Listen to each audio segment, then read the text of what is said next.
We call space the final frontier, a cold, dark, and unforgiving vacuum, home to wonders and terrors beyond our comprehension. We spend billions of dollars sending probes and telescopes to peer into its depths, searching for answers to our oldest questions. But there is another frontier, another vast and hostile wilderness, not millions of miles away, but right here on our own planet, just beneath the waves. The deep ocean. It is a world of eternal night, a realm where the sun has never reached, known to oceanographers as the abyssal zone. Here, the pressure is a crushing physical force hundreds of times greater than at the surface, capable of twisting solid steel into scrap metal. The temperature hovers just a few degrees above freezing. It is a world so alien and inaccessible that we have better, more detailed maps of the surface of Mars than we do of our own seabed. Less than 5% of it has ever been truly explored by human eyes. It is in this abyss, this last true frontier on Earth, that the planet's greatest and darkest mysteries still reside. For centuries, sailors, the first true explorers of our world, returned from their long voyages with stories of what lived in these depths. They whispered tales of sea serpents, of leviathans, and of a monster so vast, so powerful, that it was often mistaken for a living island. A creature that could pull entire ships down to a watery grave with its colossal, writhing arms. They called it the Kraken. For centuries, men of science and reason, sitting in their comfortable, well-lit studies, dismissed these as the superstitions of uneducated minds, the fevered dreams of men driven mad by scurvy and solitude. The Kraken, they argued, was a myth, a fairy tale to frighten children. But science, in its slow, methodical, and often reluctant way, has begun to prove that the old sailors were not entirely wrong. In the deep, there are monsters. The journey from myth to reality was a long and arduous one, pieced together from fragmented clues. In the 1850s, the Danish naturalist Japeta Steenstrup began to apply the rigorous methods of science to the ancient legend. He studied the massive, hard parrot-like beaks that were occasionally found washed ashore, or, more tellingly, in the stomachs of sperm whales. He concluded that the legendary Kraken was in fact a real animal, an undiscovered species of colossal cephalopod, which he named Architeuthis dux the ruling squid. The scientific community was intrigued, but still skeptical. They needed more than a beak, they needed a body. That proof would come not from a scientist, but from the military. On November 30th, 1861, the French naval dispatch vessel, the Electon, was sailing in the calm waters near the Canary Islands when the lookout cried out. On the surface, a monstrous creature was thrashing in the water. It was a giant squid, massive and red, its tentacles churning the sea into a foam. The captain, Lieutenant Frederick Bayer, decided he would not let this opportunity slip away. He would capture the beast. What followed was a brutal, prolonged battle. The sailors of the Electon fired their muskets and cannons at the creature, the balls tearing through its soft flesh with little effect. They threw harpoons, which stuck fast in its massive body. The squid, enraged, attacked the ship, its tentacles wrapping around the oars and rudder with intelligent fury. Finally, the sailors managed to get a thick rope, a noose, around the creature's body, but as they tried to haul the immense, struggling animal on board, its sheer weight and soft body worked against. The rope sliced through its flesh, and with a final gruesome tear, the main body of the squid broke away and sank back into the depths, leaving the sailors with only the tip of its tail fin, a fragment weighing over 40 pounds. Lieutenant Bayer's official report to the French Academy of Sciences, complete with detailed drawings, was the first documented, credible military encounter with the Kraken. It was no longer a myth. It was an enemy. In the decades that followed, more evidence emerged, solidifying the existence of not just the giant squid, but also an even larger, more formidable creature from the Antarctic depths, the colossal squid, armed with swiveling, razor-sharp hooks on its tentacles. These are not myths. They are real, biological leviathans. They are intelligent, powerful, and almost never seen by human eyes. And for the last 70 years, there is only one group of humans that has consistently, deliberately, and silently traveled through their sacred, private domain. The men of the United States Navy's nuclear submarine fleet. These submariners are a unique breed. Men who volunteer to live in a sealed steel tube deep beneath the waves for months at a time. Their world is one of recycled air, artificial light, and the constant, low hum of machinery. They are the true explorers of the abyss, the silent intruders in an ancient world. These are not stories of ghosts or phantoms. These are the whispered, often officially denied, accounts of encounters between the most advanced predators man has ever built and the most ancient predators the Earth has ever known. This is the story of the US Navy's secret, undeclared war with the devilfish. The Cold War was a silent war, and its primary battlefield was the deep ocean. The mission of a US nuclear submarine was simple in its objective, yet incredibly complex in its execution: to be a ghost. To glide through the abyss, utterly undetected, a nuclear-armed shadow that the Soviet Union knew was always there, but could never find. A submarine's only true defense is its stealth. To be detected was to be vulnerable. To be vulnerable was to be dead. The men who crewed these boats were a special breed, a unique psychological profile forged in an environment of extreme pressure and isolation. They were men capable of enduring months of crushing claustrophobia, living in a sealed steel tube with the same 100 faces, breathing recycled air, and never once seeing the natural light of the sun. They lived with the constant gnawing tension of being hunted, their world reduced to the green glow of sonar screens and the cryptic language of acoustic signatures. They learned to identify the subtle sound of a Soviet Victor-class submarine's propellers from miles away, to distinguish the song of a humpback whale from the groan of a collapsing seamount. They were the undisputed masters of this dark underwater realm, or so they thought. The first credible, though officially buried, accounts of strange encounters from this new generation of deep-diving warships began to surface in the 1960s. These were not the frantic ramblings of panicked sailors, but the calm, professional log entries of seasoned commanders and the hushed, confidential debriefings of sonar operators whose testimony was deemed too bizarre, too unbelievable to be included in any official report. One such story comes from a Sturgeon-class attack submarine, the USS Puffer, on patrol in the deep, remote waters of the Pacific Ocean in 1963. They were running deep and silent, a ghost in the water, their mission to track the movements of a Soviet naval group testing new missile technology. Life aboard was a monotonous routine of watches, drills, and quiet anticipation, a state of low-level, perpetual tension. The captain, a decorated veteran commander named John Peterson, was in the control room. The young sonarman, his voice tight with a mixture of excitement and confusion, spoke over the intercom, his words cutting through the quiet hum of the control room. "Con sonar. I have a new contact, bearing 180. Classification, unknown. It's a biological, sir, but it's massive. Far bigger than any whale I've ever tracked. I can't get a clear signature." The captain was intrigued. A large whale was common, but the sonarman's tone, and the term massive, suggested this was different. He made his way to the periscope station. The submarine was too deep to see the surface, but the advanced, low-light television periscope could pierce the upper layers of the deep ocean's gloom. He gave the order to the helmsman, his voice calm and even. "Bring us up to periscope depth, slow and easy. I want to look at this thing." The massive submarine angled upwards, its movements as slow and deliberate as a stalking shark. The mood in the control room shifted. The low chatter ceased, replaced by a focused silence. Every man knew that any deviation from their silent running depth increased their risk of detection. As the submarine reached a depth of 60 feet, the operational limit of its periscope, Commander Peterson took the controls. He rotated the scope 360 degrees. There was nothing but the deep, empty blue-black of the ocean, a world of shifting shadows and infinite distance. The sonarman's voice came over the speaker again, this time with more confusion. "Con, sonar, the contact is gone. I've lost it. It just vanished from the screen." Peterson was about to dismiss it as a sensor anomaly, a trick of the ocean's complex thermal layers, when he saw a flicker of movement at the very edge of his vision. He swung the periscope back, his hands tight on the controls, and then he saw it. Pressed against the outer hull of his submarine, so close it filled his entire field of view, was an eye. It was an eye the size of a large dinner plate, a deep, intelligent, and ancient-looking eye, with a complex, rectangular pupil that seemed to contract and dilate as it stared back at him.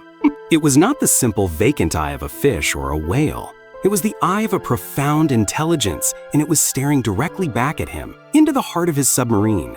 He could see the circular lens of his own periscope reflected in its vast, dark surface. And for a long, terrifying moment that stretched into an eternity, the commander of a billion-dollar nuclear war machine was locked in a silent, primordial stare, down with something from the dawn of time. Then, just as quickly as it had appeared, a vast, fleshy, reddish-brown membrane slid over the eye like a colossal eyelid, and the creature was gone, disappearing into the blackness with a flick of some unseen fin or mantle. A movement of such impossible speed and power that it defied its immense size. Commander Peterson stumbled back from the periscope, his face pale, his heart pounding against his ribs. He was a man who had faced down Soviet destroyers, a man trained for a decade to be unshakable in the face of any threat. But what he had just seen had shaken him to his very core. He spent the rest of the day in his cabin trying to reconcile the impossible vision with the rational, ordered world of a naval officer. His official log entry for that day was simple, concise, and deliberately vague. Investigated anomalous sonar contact. Determined to be a large, unidentified biological. No further action taken. But the unofficial story he told his executive officer that night, over a cup of coffee in the privacy of his stateroom, was one of a close encounter with a monster, a creature so vast and so intelligent that it made his nuclear submarine feel like a fragile, insignificant toy in an ancient, unforgiving world that belonged to it, not to them. The 1970s gave way to the 1980s, and the Cold War's silent, underwater chess game grew even more sophisticated and deadly. Submarines became quieter than the ocean itself, their sonar systems so advanced they could hear the heartbeat of a distant whale or the hum of a commercial refrigerator on the coast of a foreign land. The U.S. Navy's new Los Angeles-class attack submarines were the apex predators of this new era. They were sleek, powerful hunters, designed with one primary purpose: to find and, if necessary, destroy their Soviet counterparts before they could ever launch their world-ending missiles. They were faster, deeper diving, and quieter than any submarine that had come before. They were the undisputed masters of the deep. But the deep had other masters, older masters, who did not care for the politics of men and were not impressed by their nuclear technology. Our second account takes place in the mid-1980s aboard one of these technological marvels, the USS Salt Lake City. Her mission was a classic Aztecs Cold War operation to patrol the Greenland-Iceland-UK gap, the infamous Gap of Gap. This stretch of frigid North Atlantic water was a critical choke point, a strategic gateway through which Soviet submarines had to pass to reach the open ocean. The Salt Lake City's job was to act as a silent, invisible tripwire, to listen for the passage of a new and terrifying class of Soviet ballistic missile submarine, the Typhoon. The Typhoon was a monster, a city-sized vessel, the largest submarine ever built, capable of launching 20 nuclear missiles from the safety of the Arctic ice. The tension on board the American submarine was immense. For weeks, the Salt Lake City played a tense game of cat and mouse, gliding silently through the deep, listening for the faint, unique, acoustic signature of the massive Soviet boomer. In the control room, the atmosphere was a mix of professional focus and profound fatigue. The ship's captain, Commander Michael Hewitt, a man known for his calm demeanor and sharp tactical mind, stood watching the sonar displays. He spoke in a low voice to his executive officer. Anything from sonar? Zo? Und Dimimret. The Kikuailadia Vidhaitsu shook his head from staring at the glowing screens. On nothing but biologics and a few distant merchants, Captain. It's quiet.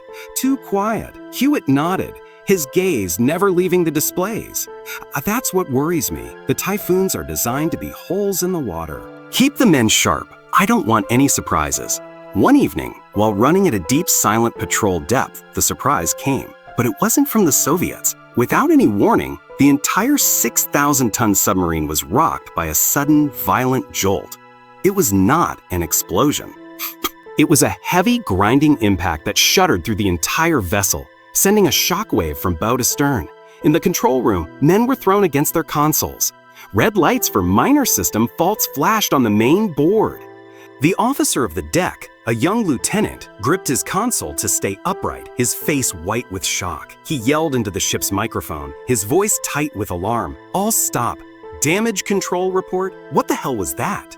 The sonar room was a hive of controlled panic. The chief sonar technician, a man with 20 years of experience listening to the ocean's secrets, ripped his headset off. He shouted over the intercom, his voice cracking, "A con! Sonar! Massive biological contact! It was right on top of us! I've never seen anything this big." "It's gone now, sir, moving fast, descending below the thermal layer. I think it hit us, Captain. It felt like we were grabbed." The crew ran diagnostics for a full hour.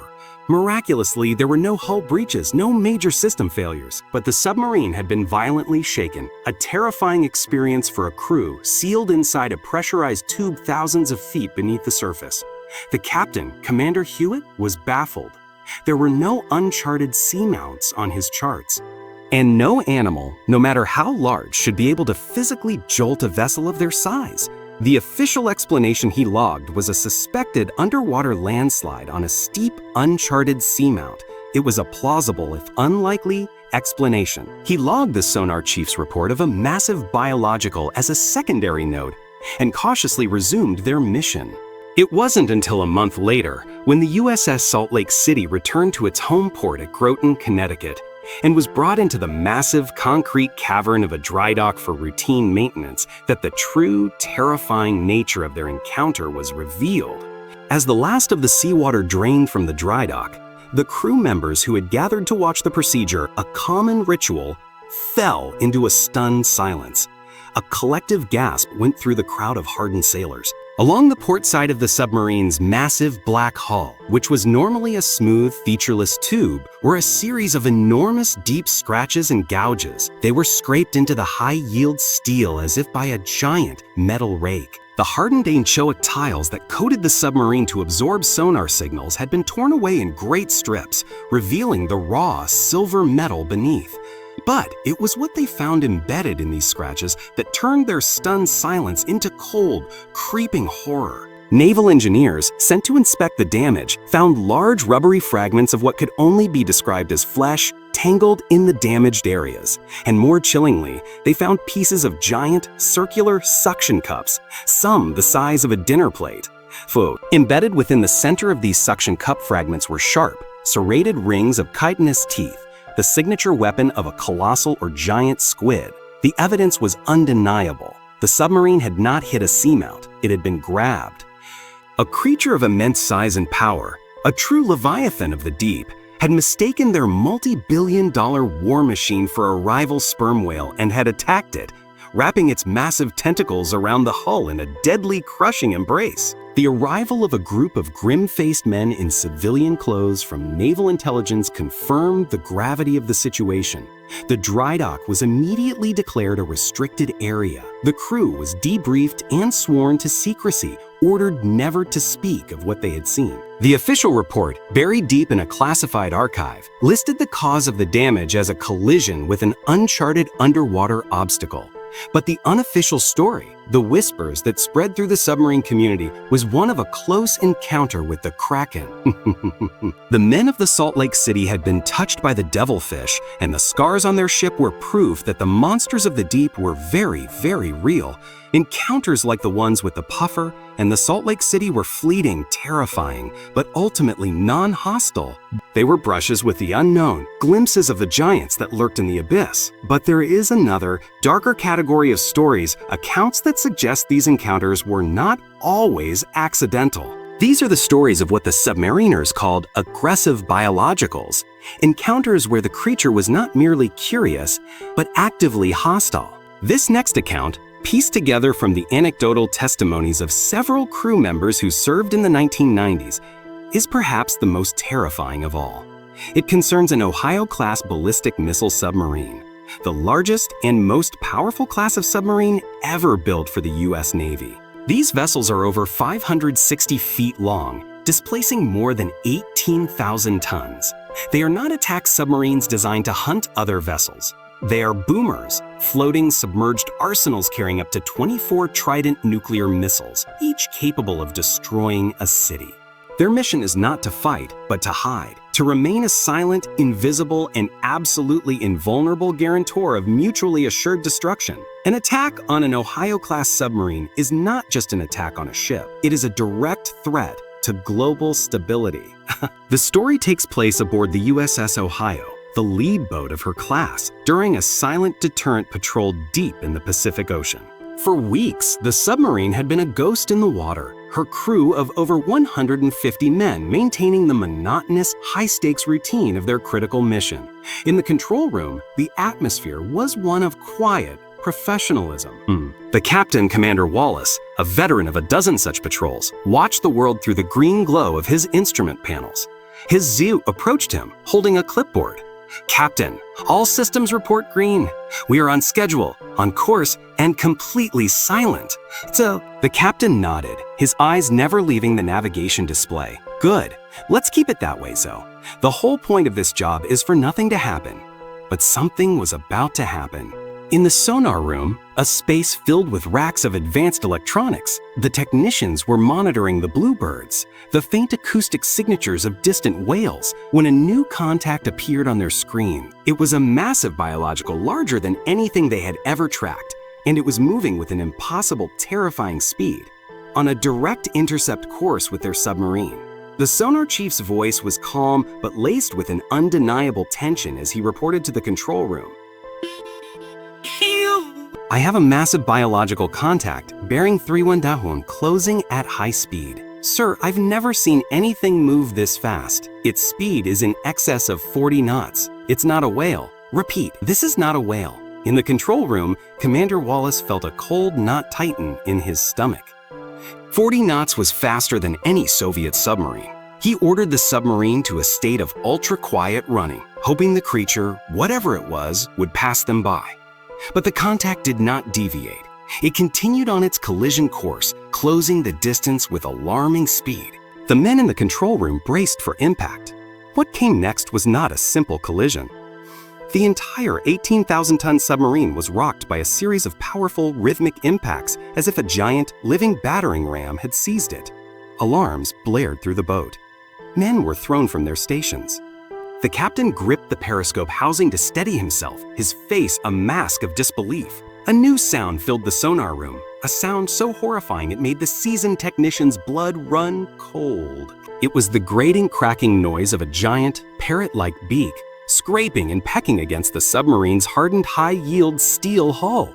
It was the sound of something trying to crack them open like a clam. The submarine was being shaken violently from side to side, its depth fluctuating wildly as it was dragged through the water. The voice of the helmsman was a panicked shout that echoed through the control room.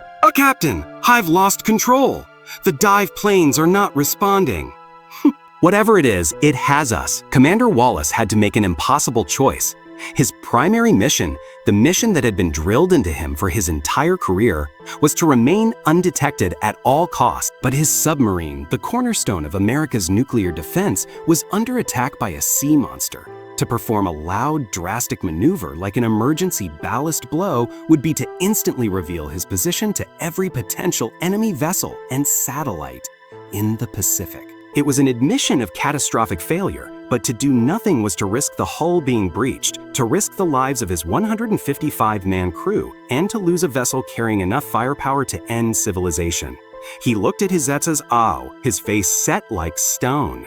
He made the call. His voice was a roar that cut through the chaos and the blaring alarms. Emergency blow. All main ballast tanks. Surface. Surface! Surface! Surface! The crew scrambled to execute the order, their actions drilled by 1,000 repetitions. High-pressure air roared into the massive ballast tanks, forcing the seawater out with explosive force. The submarine, which had been a helpless victim, now became a runaway rocket. With a deafening roar that could be heard for hundreds of miles underwater, the USS Ohio shot upwards, a colossal bubble of air and steel erupting from the depths. The massive G-forces threw the crew to the deck. As they broke the surface in a chaotic explosion of white water, the violent shaking stopped. The horrifying scraping sound was gone. The creature, unable to withstand the sudden, violent change in pressure and the sheer force of the ascent, had been dislodged. They were safe. But they were also exposed, a fat, vulnerable target on the surface of the ocean. They submerged as quickly as possible, and under the protection of a hastily scrambled air and sea escort, limped back the port for repairs. The official explanation for the incident was a catastrophic failure of the stern planes due to a sudden hydraulic malfunction, a story that no one on the crew believed. The damage to the hull, the deep beak-like gouges, and the strange organic residue told a different story. It was the story of a battle they had fought and, by the slimmest of margins, had won. A battle against the true ancient ruler of the deep. The stories are chilling, consistent, and come from some of the most credible witnesses imaginable, the highly trained crews of the U.S. Navy's submarine fleet. For decades, these men have been the silent sentinels of the deep, our first and last line of defense in an invisible war. Yet, their encounters with the true ancient masters of the abyss remain firmly in the realm of sea stories and unofficial lore. Why? Why would an organization as powerful and meticulous as the United States Navy not officially acknowledge, study, and create protocols for these encounters? The answer is complex, a tangled web of military doctrine, professional pride, and a simple, profound inability to confront a threat that does not fit into any known category of warfare. The first and most important reason is one of national and operational security. A submarine's greatest weapon, its very soul, is its secrecy. Its ability to remain an invisible, undetectable presence is the foundation upon which the entire strategy of nuclear deterrence is built. Its invulnerability is assumed. To officially admit that they're multi-billion-dollar nuclear war machines, the most sophisticated and expensive weapons ever created by mankind, can be detected, tracked, and even physically attacked and damaged by a sea creature, would be to admit a critical and deeply embarrassing vulnerability. How can you guarantee a secure second strike capability if your submarines, hidden from every satellite and enemy vessel, can be accosted at random by a giant squid? An enemy could not exploit this weakness, but it would shatter the carefully crafted aura of invincibility that is, in itself, a powerful weapon. Furthermore, there is the issue of professional credibility. A naval officer's career is built on a foundation of rational, decisive, and provable action. Reporting an attack by a mythical sea monster is a fast track to a psychiatric evaluation and a desk job, far from any position of command. In the rigid, hierarchical world of the military, there is a powerful giggle factor associated with anything that smacks of the paranormal. It is far safer and far more conducive to a long and successful career to log such an impossible event as an unexplained geological event, a collision with an uncharted obstacle, or a catastrophic mechanical failure. The system itself encourages self-censorship. The unwritten rule is clear. You do not report what cannot be explained because the system has no category for it. And so, the stories remain whispers passed down from one generation of submariners to the next, a secret and sacred part of their hidden, underwater culture. Finally, there is the simple fact that the Navy has no protocol for this. There are thick binders and digital files detailing the precise procedures for every conceivable emergency. A reactor leak, a fire, a hull breach, an incoming enemy torpedo. But there is no chapter for attack by colossal cephalopod. How do you train for it? And what are the rules of engagement against a creature that is not an enemy combatant, but a force of nature? What weapon do you use? The problem is so far outside the established parameters of naval warfare that it is easier for the institution to pretend it doesn't exist. And yet the science behind these encounters is equally, if not more, fascinating. The giant and colossal squid are real. Dr. Clyde Roper, a renowned zoologist with the Smithsonian Institution, has spent his life studying these elusive creatures. He describes them as sophisticated predators, perfectly adapted to the crushing darkness of the abyss. Their eyes, the largest on the planet, are designed to detect the faintest traces of bioluminescence, the living light that is the language of the deep. Their intelligence is a subject of intense debate, but cephalopods in general are known to be some of the most intelligent invertebrates, capable of problem-solving and complex camouflage. They are also voracious predators, known to attack large sperm whales, the only creature in the ocean powerful enough to hunt them. The scars from these titanic battles are often seen on the hides of whales, foot-long, deep gashes, and the circular imprints of massive, toothed suckers. A nuclear submarine, a massive, black, slow-moving object gliding silently through the deep, could easily be mistaken for a rival sperm whale. A confrontation is not just possible. From a biological standpoint, it is almost inevitable. The low-frequency hum of the submarine's machinery, inaudible to human ears but a clear signal in the water, could be interpreted as a challenge or the sound of prey. The lights of the submarine could trigger a predatory or defensive response. Dr. Edith Witter, a specialist in marine biology and bioluminescence, has theorized that in the dark world of the deep, light is a primary form of communication. The lights of a submarine might be sending a message that the crew is completely unaware of, a message of aggression, of territory, of a challenge that the Squid is biologically programmed to answer. These encounters force us to confront a humbling truth: the deep ocean is not our territory. We are merely visitors, loud, clumsy, and brightly lit intruders in a world that is not our own. Down in the crushing, eternal darkness, there are giants. They are the true masters of that domain. The devilfish is out there, and the US Navy knows it, even if they can never officially admit it. Hey guys, thanks for sticking around for the after action.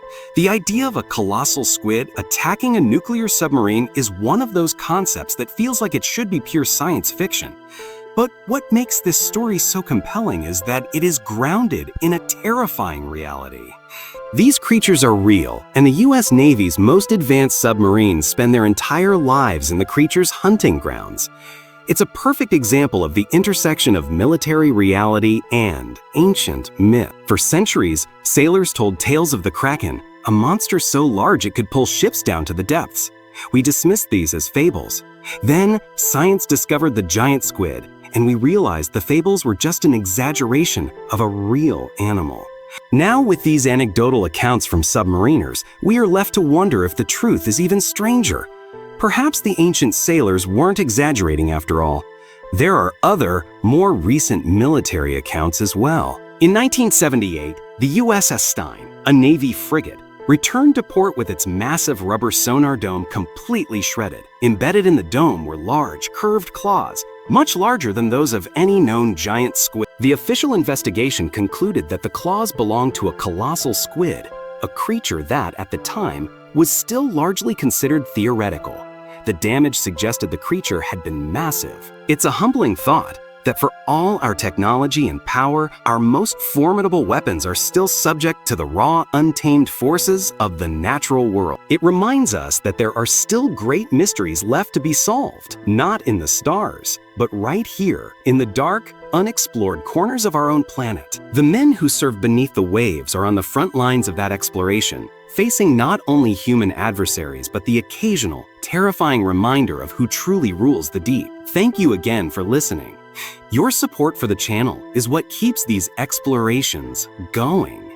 A huge thank you, as always, to YouTube channel members. May God be with each and every one of you, no matter what you are dealing with, and I will see you in the next episode.